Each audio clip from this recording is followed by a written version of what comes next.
এই দুজন যা হবে না, একজন। ম্যাডাম, আমার ছেলে দেখুন, আপনার ছেলের হার্টে একটা ছিদ্র আছে। 48 ঘন্টার মধ্যে যদি অপারেশন না করা হয় তাহলে আপনার ছেলেকে বাঁচানো যাবে না। ম্যাডাম, অপারেশন করতে কত টাকা খরচ হবে? 4 থেকে 5 লাখ মতো। 5 লাখ টাকা? ডাক্তার বলল আমার অপারেশন 40 ঘন্টার মধ্যে করতে হবে। 5 লাখ টাকা লাগবে। তুমি যেভাবে হোক টাকা ম্যানেজ করো। কি বাবা, আমি তো মাঝে মাঝে আপনার রিক্সাতে করে অফিসে যাই। আপনি হসপিটালে ছেলের হার্টের টেবিলে যে অপারেশন করে 5 লাখ টাকা লাগবে, ওদের থেকে আমি কোথায় পাবো? আর যদি ওই 5 লাখ টাকা আমি দিই, আপনি টাকা দেবেন? কিন্তু তার জন্য তোমাকে একটা কাজ করতে হবে। কি কাজ ভাই? আমি সব কাজ করি। মার্ডার করতে হবে।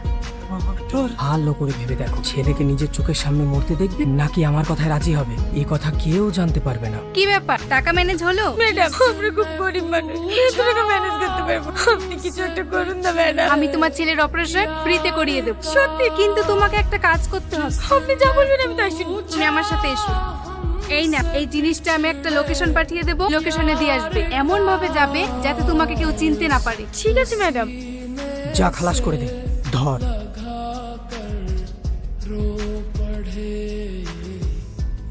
ধরে